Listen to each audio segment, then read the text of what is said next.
আর 1 acre জমিতে কেলা বাগান করে আমার বাগানে এসে নেশা করে। নেশা করলোর সাথে নিয়ত হওয়ার পরে আমার বাগান আমারে বলে কি তোমাকে দেখাই দিব। দেখানোর পর আমি বিগত বাগানে 1 সপ্তাহ ধরে আসি নাই, পেয়ারা বাগানে কাজ করার উদ্দেশ্যে আমি বাগান আসতে পারিনি।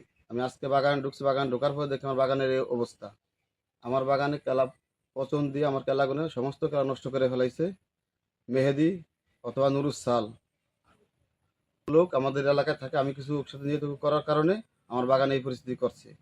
জানাইলাম দেখেন আমার এটা কি করা যায়, এখন সুস্থ বিচার আপনারা দিবেন। এই বাগান নর্মালে 4 লক্ষ টাকা করে আমার ক্ষতি করছে। সেবন করতেছিল সেই অবস্থায় এই বাগান মালিক সরজমিনে এসে দেখলে জিজ্ঞাসাবাদ করে যে তোরা এখানে এই করতেছিস কে। তারপরে এই কথাবার্তা নিয়ে বাক মানে হয়। তার পরবর্তীতে বাগান মালিককে হুমকি দেয় যে আমরা কিন্তু তোমার অনেক বড় ক্ষতি করব, ভয় ভীতি দেখায়। যে কিন্তু বাগান মালিক খুব বেশি কথা বলে যে না আমার বাগান আর আসবি না, বসবি না, আমার বাগানে মাদক সেবন করবি না। পরবর্তীতে দেখা গেছে কি তার 1-2 দিন পরেই সেই মাদক ব্যবসায়ীরা বা মাদক সেবীরা যখন এই সন্ধ্যার পরে স্প্রে দেয়, এখানে কিছু লোকও তখন দেখে। দেখার পরবর্তী দিনে অবগত করে যে সেইখানে দেখা যাচ্ছে টোটালি এখানে আপনার হচ্ছে 42 লাইনে 1260টি জার আছে। এই জারে প্রায় আপনার 550টি জার এখানে ক্ষতিগ্রস্ত হয়েছে এবং বাকি যেগুলা সেগুলা ভালো আছে।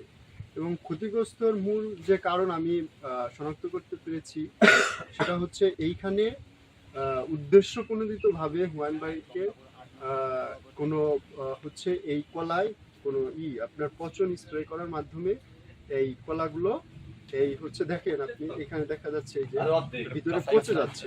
হ্যাঁ, সো এই পচন উদ্দেশ্য প্রণোদিতভাবে এই অর্ধেকে স্প্রে করার মাধ্যমে পুরাটাই প্রায় 550 গাছের এই কলার এই যে কাঁধি পুরাটাই ক্ষতিগ্রস্ত হয়েছে।